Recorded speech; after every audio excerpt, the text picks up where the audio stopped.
What's going on, guys? Welcome back to the channel. Tonight we're going to be talking about fuel injectors. I have gasoline and I have diesel.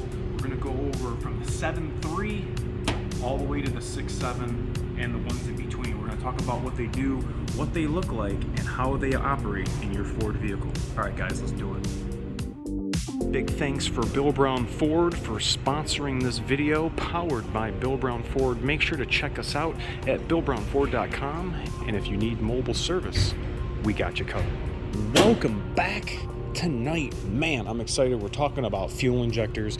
I haven't really covered this before, although I will put a link in the description to the resealing of the 6.7 injectors I did. So we have a few. We have 1, 2, 3, 4, 5, 6, and a jokester. This is number 7, and I guess let's start off with the dinosaur one of itself. This has got some weight. This is heavy. This is a injector cup sleeve, injector cup, whatever you want to call it. This is the installer, and this is the only thing that I have that is similar to a 7.3 injector. However, the top electrical portion would be like this square that's in this cavity right here. It's a pretty big electrical solenoid on top of the injector. I just don't have a 7.3 one available. I will put a link in the description of the video CP's Garage and I did doing 7.3 injector cups.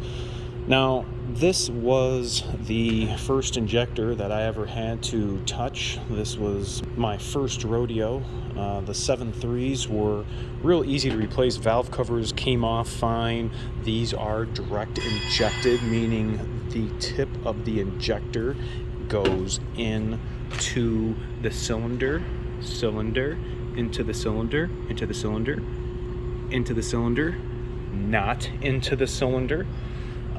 There are two different types, direct injected and port injected. Some of the newer Ford gas vehicles have port and direct injected. Pretty crazy to have two sets of injectors. Definitely more fine tuning available for the fuel system, but these obviously are gasoline ones. Just look at the size difference between this direct injected and my favorite 6.7 injector. Now, we'll come back to the gasoline ones. 7.3, we just said direct injected, big old injector. Moving to the 6-liter direct injected.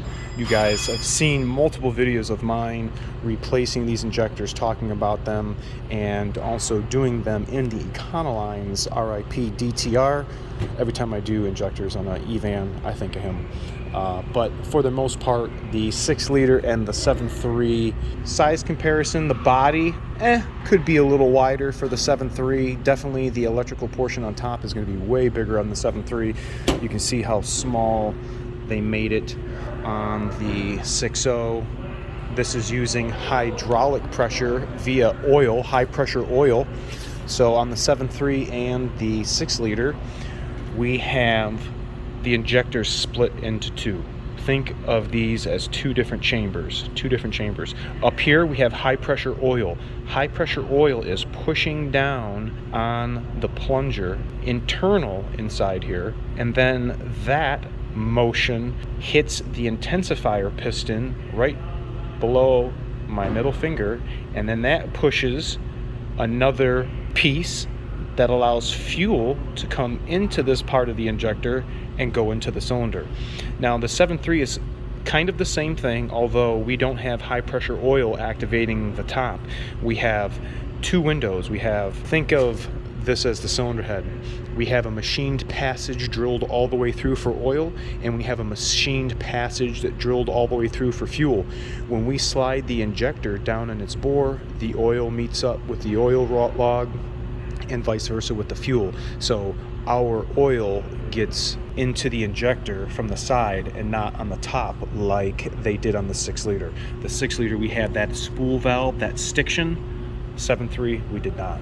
So let's fast forward to 2008, 2009, 2010.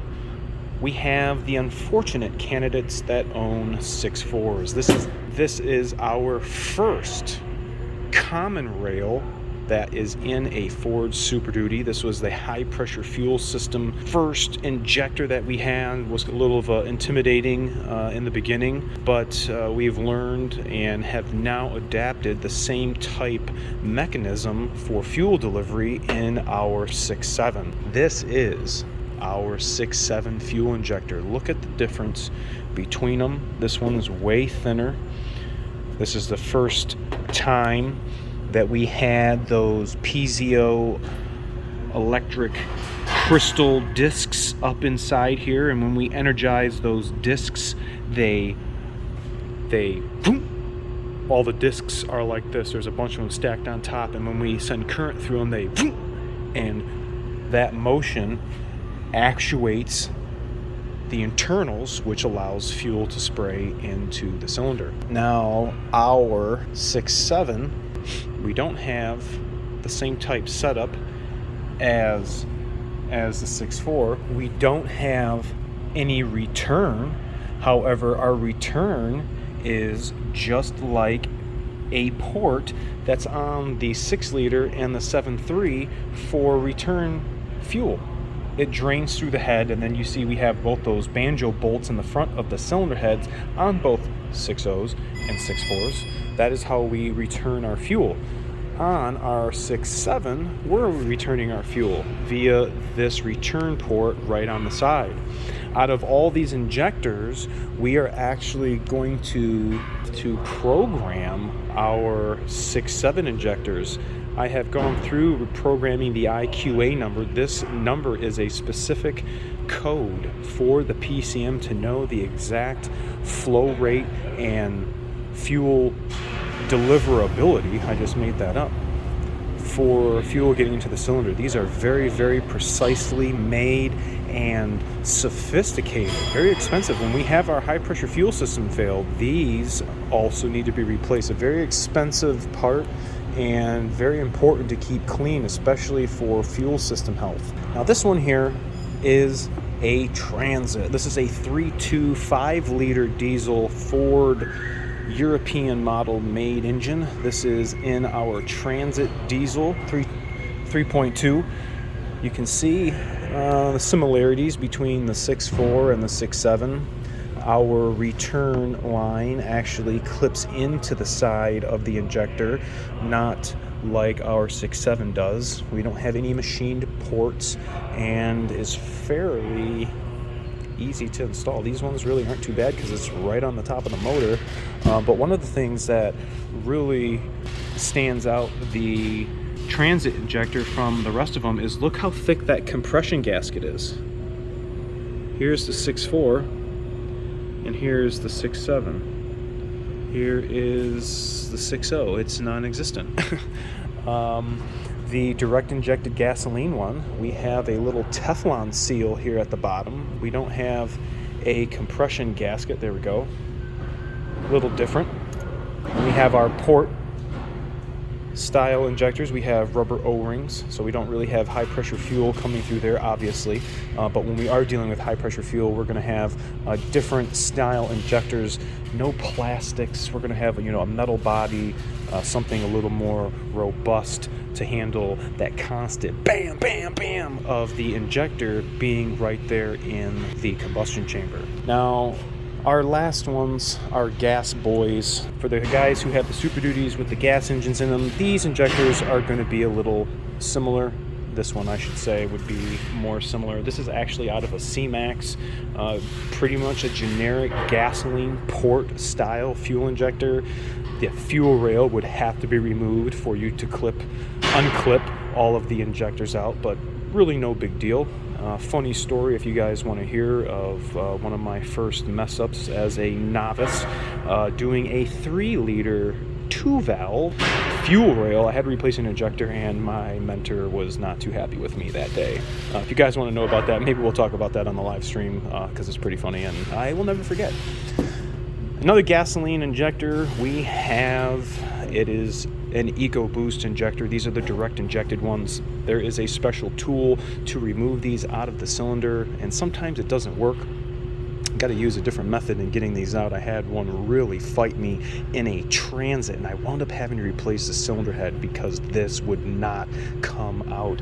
I wonder if I have that broken piece on the bench. I usually like to keep all my weird stuff here on the bench that I encounter. I don't know if I have it on here anymore, but we'll just talk about it. It was a real pain in the butt having to remove the cylinder head just for a freaking injector, but I got it repaired and got the vehicle back on the road. If you have a very newer Ford vehicle, we've been seeing a lot of these fuel systems come in where they have dual fuel systems, port and direct injected, different flows, more so for emissions. This is something that obviously the engineers have thought out of why we're going to be injecting fuel at a different spot versus directly into the cylinder. Maybe this fuel is going to be for low RPM, this one's going to be for high RPM. I don't know exactly what the function is. I don't really get a whole lot of those, but when we do, we're all going to be learning together here. This is Fuel Injectors 101. I wanted to outline everything about Ford's diesel injectors. This is pretty much all of them right here, even for the old 7.3. I just wish I would have had one so I could show you guys, but you'll have to watch that video that I'll post in the comment section. The gasoline guys, I didn't want to forget about you. These are your injectors. Let me know in the comments. I'd be curious to see if anybody has ever replaced any of their fuel injectors. This is something that's really important for vehicle operation and smooth running. If one of your fuel injectors is not operating, you are definitely going to feel that in the vehicle and when driving. Let me know in the comment section. Remember to like, comment, sub, share. Thank you to Bill Brown Ford here in Livonia, Michigan for sponsoring this video. And as always, thanks for watching. See ya.